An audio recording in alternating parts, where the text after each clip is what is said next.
Trump ने महीनों धमकियां, तड़ियां और खुशफहमी की कि मैंने हिंदुस्तान और पाकिस्तान के दरमियान जंग रुकाई, लेकिन आखिरकार आकर ट्रंप भी मोदी को अपना यार कहने लगा दोबारा।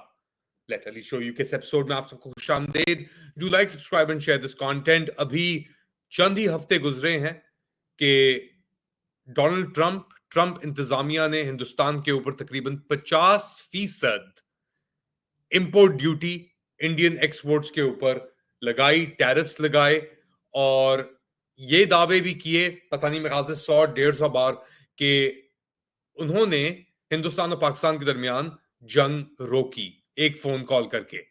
जवाब में मोदी इंतजामिया का कोई रद्द अमल नहीं आया इसके ऊपर, मगर आखिरकार ट्रंप ने व्हाइट हाउस में कहा कि मोदी तो मेरा यार है और हमारी बड़ी पुरानी दोस्ती है।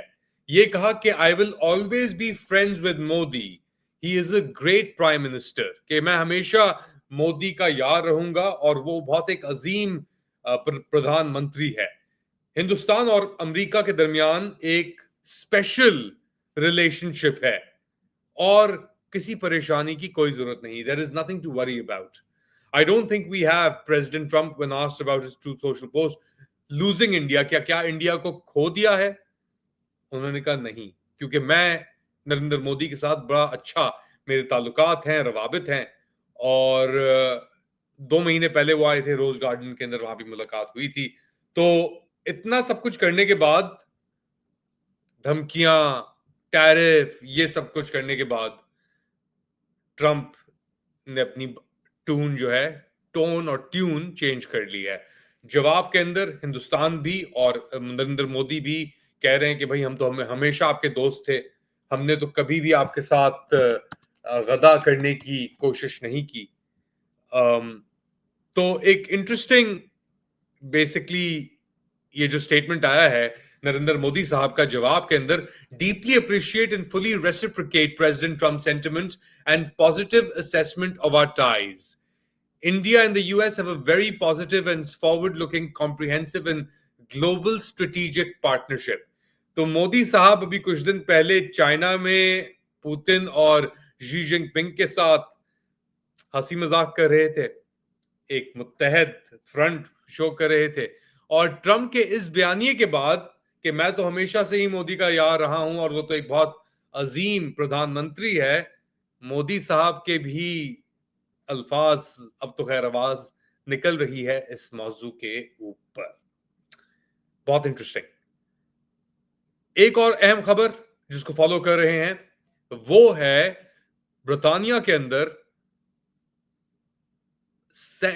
दर्जनों की तादाद के अंदर रिटायरीज को पैलेस्टाइन एक्शन में की हिमायत करने के लिए, जिसके अंदर फौज के वेटरन्स, रॉयल एयरफोर्स के वेटरन्स, स्कूल टीचर्स, नाबीना लोग, अपाहिज लोग, एक साइन होल्ड करने के लिए I oppose genocide, I support Palestine Action. Palestine Action को एक दहशतगर्द तंजीम करार दे दिया था चंद माह पहले ब्रितानवी पार्लियामेंट ने, लॉ मेकर्स ने, क्योंकि पैलेस्टाइन एक्शन ने एल्बिट सिस्टम्स के बाहर या अंदर भी घुस के उनके जो इजराइल को वेपन्स और मैन्युफैक्चरिंग और जहां पे जिन प्लांट्स पे हो रही थी उसके बाहर घेरा डाल दिया था, एहतजाज कर रहे थे और रुकावटें पैदा कर रहे थे। उसके जवाब के अंदर ब्रितानी हुकूमत ने और पार्लियामेंट ने पैलेस्टाइन एक्शन को दहशतगर्द तंजीम तो करार दिया, मगर जो भी उसका हिमायती सामने आए, यहां तक कि साइन लेके भी अगर खड़ा हो तो उसको आप पुलिस पकड़ सकती है। तो 500 से ऊपर के लोग तकरीबन इस मरहले के सिलसिले के अंदर पकड़े गए हैं। कैवियट इसके अंदर क्या है कि जितना तशद्दुद बढ़ रहा है हुकूमती रियासती इजराइल को लेकर और फलस्तीन और गजा के सिचुएशन जो है उसको लेकर, दूसरी जानब से जो ब्रिटानिया के अंदर स्पेशली रिटायरीज, नर्सिंग होम के अंदर जो लोग मौजूद हैं, जो जिन्होंने 20 साल से नौकरी नहीं की, अपने बुढ़ापे के अंदर हैं, वो लोग खड़े हो गए हैं और अपने आप को कह रहे हैं कि हमें आपके अरेस्ट करो, हम एहतजाज नहीं रोकेंगे। हम ये जो इज़राइल कर रहा है गज़ा के अंदर, इसको आप ये जो एक बेसिकली नस्ल कशी है एक तरीके से फ़लस्तीनियों की, उसको हम बर्दाश्त नहीं करेंगे।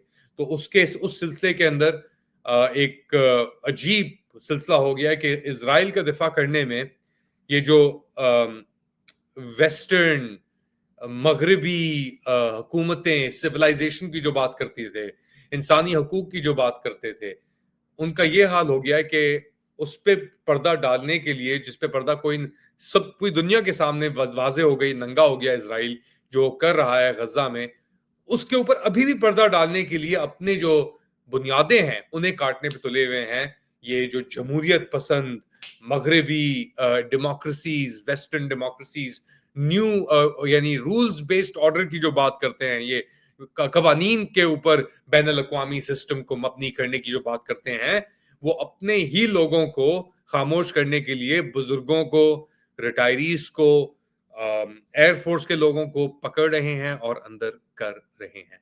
जनूबी कोरिया की हुकूमत की हंगामी मीटिंग, अमेरिका के अंदर 400 से जायद जनूबी कोरिया के बाशिंदे गिरफ्तार, हुंडई के प्लांट के ऊपर काम कर रहे थे। इसके साथ साथ इथियोपिया ने मिस्र के ऊपर एक और चाल डाल दी। $5 अरब के ऊपर एक नया डैम तश्कील इथियोपिया की तरफ से उसका इफ्तिताह होने वाला है। मिस्र के अंदर परेशानी। बात शुरू करते हैं। जनूबी कोरिया की हुकूमत ने एक हंगामी मीटिंग तश्कील दी है, बुलाई है और कहा है कि जो 400 के लगभग यानी 475 लोग अमेरिका के जॉर्जिया स्टेट के अंदर नया ह्युंडई का प्लांट जो खुल रहा था उसके ऊपर काम कर रहे थे, अमेरिका के आइस यानी इमिग्रेशन की जो उनकी प्राइमरी एजेंसी है इमिग्रेशन और कस्टम्स की, उसने रेड की इस प्लांट के ऊपर और वहां से 475 लोगों को गिरफ्तार कर लिया। ज्यादातर जनूबी कोरिया के बाशिंदे हैं ये, और ये काम कर रहे थे अकॉर्डिंग टू ट्रंप इंतजामिया गैर कानूनी तौर के ऊपर ये इस प्लांट के ऊपर काम कर रहे थे, और जो रेड की गई है वो बिल्कुल दुरुस्त की गई है। डोनाल्ड ट्रंप ने भी इसके ऊपर आगे बात की है और कहा है कि भाई जो भी कानून तोड़ेगा उसके पीछे हम जाएंगे। खदशा ये है, और जो इतलात आ रही हैं कि इसका बहुत बड़ा एक डेंट पड़ सकता है अमेरिका के अंदर जो फॉरेन इन्वेस्टमेंट हो रही है, क्योंकि ये जो प्लांट था ह्युंडई का जहां पे गाड़ियां बननी थी, इलेक्ट्रिक व्हीकल्स बननी थी, ये चल रहा था एलजी एनर्जी सॉल्यूशंस, एक और कोरियन कंपनी एलजी का आपने नाम सुना हुआ होगा, उसके साथ एक मिलके ये प्लांट को तैयार कर रहे थे। जॉर्जिया के अंदर सबसे बड़ा ये इलेक्ट्रिक व्हीकल का प्लांट था, और अब इस प्लांट के ऊपर ये रेड पड़ने के बाद खदशा है कि साउथ कोरियन कंपनीज अपनी जो इन्वॉल्वमेंट है अमेरिका के अंदर कम ना कर दें। फिलहाल ऐसा कुछ नहीं है। एलजी जो इलेक्ट्रिक एनर्जी सॉल्यूशन थी, उसने जरूर कहा है कि उसकी जो एलजी के जितनी पर्सनल हैं उनकी फॉरेन ट्रिप्स अमेरिका को, उसको फिलहाल रोक दिया गया है। ट्रंप इंतजामिया क्या कह रहा है? वो कह रहा है कि भाई ये जो ऑपरेशन है, ये जो रेड हुई है, ये बहुत ही साफ एक मैसेज, एक पैगाम दे रहा है उन लोगों को जो अमेरिका को एक फ्री राइड समझ रहे हैं। अमेरिका के अंदर समझते हैं आके वो कुछ भी कर सकते हैं, काम किसी भी तरीके से वो काम कर सकते हैं, मगर ऐसा नहीं होगा। और जो भी होना है अमेरिका के अंदर, उसको ट्रंप इंतजामिया कह रही है कि हम कानून के तहत लेके चलेंगे। अब याद रखें, जनूबी कोरिया अमेरिका का एक बहुत ही अहम हिमायती है, एलाय है। शुमाली कोरिया के साथ जो अमेरिका के इख्तिलाफात हैं, जनूबी कोरिया उसके अंदर एक बहुत अहम किरदार अदा करता है। जापान के साथ भी रिलेशंस मौजूद हैं। कोरिया की जो टेक्नोलॉजिकल प्रावेस है, तकनीकी जो उनकी एडवांसमेंट है, वो हम बड़े करीबी से पाकिस्तान के अंदर भी जानते हैं। किया, ह्युंडई, दीगर और गाड़ियां, और एलजी की स्क्रीन, सैमसंग एक और जनूबी कोरिया की कंपनी, सब ऑपरेट करते हैं एक अलग ही लेवल के ऊपर। तो द फैक्ट के उनकी फैसिलिटी के ऊपर इस तरीके से रेड की जाएगी, या वो गैर कानूनी तौर के ऊपर साउथ कोरियंस को, जनूबी कोरिया के बाशिंदों को एम्प्लॉय कर रहे होंगे अमेरिका के अंदर, एक बहुत ही खदशे की बात है, और मेरे ख्याल से बहुत परेशान कुन बात भी होगी दीगर और कंपनीज के लिए भी और अमेरिकन बिजनेस कम्युनिटी के लिए भी कि यार इतनी बड़ी कंपनी ह्युंडई अगर इलीगल्स को एम्प्लॉय कर रही है। मैक्सिकन तो नहीं थे ये कोई टाको शॉप या कोई रेस्टोरेंट तो है नहीं कि पीछे आप काम कर रहे हैं। ये Hyundai का प्लांट, यानी एक प्रोडक्शन फैसिलिटी की बात कर रहे हैं अमेरिका के अंदर। One of the biggest investments over the past few years, $5 अरब का ये अपेरेंटली प्रोजेक्ट था जिसके ऊपर ये रेट की गई है। तो $5 अरब का ये प्रोजेक्ट, और इसके ऊपर ये अगर गैर कानूनी तौर के ऊपर ये लोग इस्तेमाल कर रहे थे, तो मेरे ख्याल से तो ये it can't go down well. अब इसका लार्जर इम्पैक्ट क्या होगा? पिछले कुछ दिनों के अंदर हमने देखा कि थोड़ी रियायत भी दी जा रही थी ट्रंप इंतजामिया की तरफ से, स्पेशली कैलिफोर्निया के फार्म्स के ऊपर, जो फार्मर्स मेक्सिको से, ग्वाटेमाला से, एक्वाडोर से टेम्पररी बेसिस के ऊपर आए हुए थे, उनको रियायत दी गई कि यार उनको हम डिपोर्ट नहीं कर सकते, वरना जो हमारी काश्त है वो पूरी खराब हो जाएगी। तो इसलिए उन्होंने एक टेम्पररी होल्ड डाला था उसके ऊपर, मगर ये कार्रवाई अभी तक रुकी नहीं।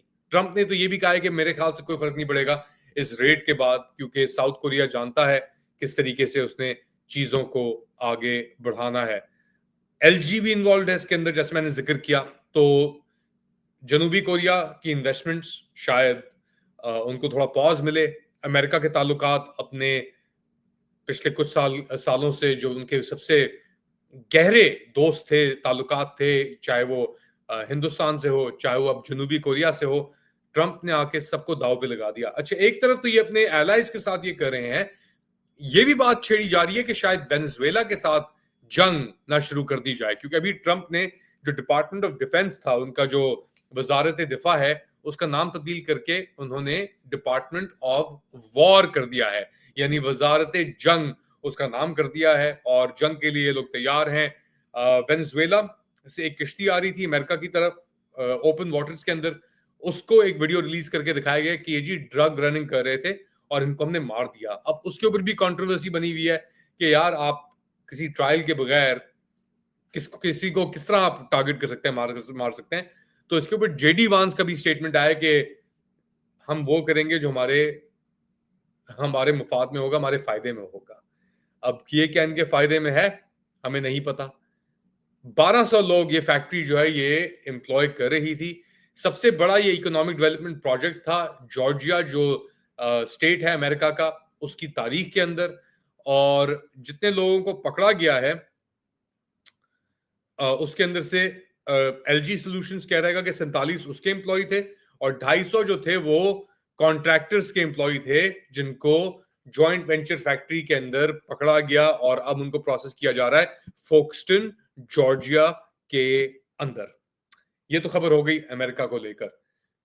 दुनिया की दूसरी तरफ आते हैं, अफ्रीका के अंदर, और वहां पे एक दुनिया का मेरे ख्याल से कंटेम्प्रेरी दुनिया में सबसे बड़ा डैम, जो $5 अरब की उससे बना है, इन्वेस्टमेंट से बना है, ब्लू नाइल के ऊपर इथियोपिया ने बनाया है ये।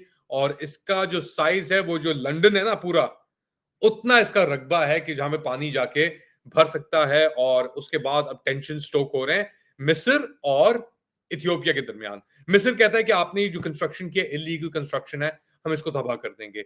इथियोपिया कहता है ये इलीगल कंस्ट्रक्शन नहीं, क्योंकि ये नाइल की एक ट्रिब्यूटरी के ऊपर है, ब्लू नाइल के ऊपर है, और क्योंकि इथियोपिया अपर रिपेरियन स्टेट है, पानी जाता है ऊपर से इथियोपिया से ट्रैवल होता हुआ मिस्र की तरफ, और फिर आगे निकल जाता है वो इनटू द मेडिटेरेनियन। तो ये इशू को लेकर कि पानी की राइट्स क्या होंगी, कैसे होंगी, इसका नाम है ग्रैंड इथियोपियन रेनेसांस डैम या गर्द, और ये अफ्रीका का सबसे बड़ा हाइड्रो इलेक्ट्रिक प्लांट है इसके अंदर लगा हुआ। और इथियोपिया की आबादी है 135 मिलियन, यानी 13.5 करोड़ की आबादी है। और इस डैम के जरिए वो कह रहे हैं कि जी ना सिर्फ अपने लोगों को ये प्रोवाइड कर सकता है इथियोपिया इलेक्ट्रिसिटी, बट जो दीगर और ममालिक हैं, जिसके अंदर केन्या भी आता है, जिबूती भी आता है, दीगर और एक ट्रांसमिशन नेटवर्क बन सकता है सऊदी अरब तक का, रेड सी को क्रॉस करके। तो ये इथियोपिया एक एनर्जी जायंट बन सकता है इस डैम की बुनियाद के ऊपर। मिस्र के लिए परेशानी है, क्योंकि ना सिर्फ बिजली का मसला, यानी इथियोपिया ले जाएगा ज्यादा शेयर, मगर वो जो पानी की रुकावट है उसके अंदर ही मसला होगा। वही मसला जो पाकिस्तान और हिंदुस्तान के अंदर जाके हो रहा था, अगर आपको याद पड़े कि पाकिस्तान अक्यूज करता है कि भाई इन्होंने तो अपर रिपेरियन इंडिया ने अपने बना दिए हैं, और हमें तो ये कहीं का नहीं छोड़ेंगे। इंडस वाटर ट्रीटी भी मुअत्तल हो गई है अब तो। 64 अरब क्यूबिक मीटर पानी, 64 अरब 64 बिलियन क्यूबिक मीटर पानी। और ये पानी ज्यादा जाता है इजिप्ट की तरफ, मगर अब ये पानी की मिकदार जो है वो कम हो जाएगी, क्योंकि इजिप्ट के पास, मिस्र के पास इस नाइल के अलावा पानी की कोई और गुंजाइश नहीं है। तो वहां पे भी एक जंग का खदशा इस डैम को लेके चलता आ रहा है। मगर किस्मत बदल जाएगी इथियोपिया की अगर उन्होंने इस डैम को इफेक्टिवली यूज किया कास्ट के लिए and so on so fourth. क्या लेसन है इसके लिए, पाकिस्तान के लिए? इसके अंदर दिन रात उन्होंने तोड़ के एक करके अपना मुल्क बनाने के लिए एक डैम बना लिया। हम नहीं बना सके। आप लोग क्या समझते हैं बताएं मुझे कमेंट सेक्शन के अंदर। Do like, subscribe and share this content. थोड़ी देर बाद दोबारा हाजिर होऊंगा, तब तक के लिए टेक केयर।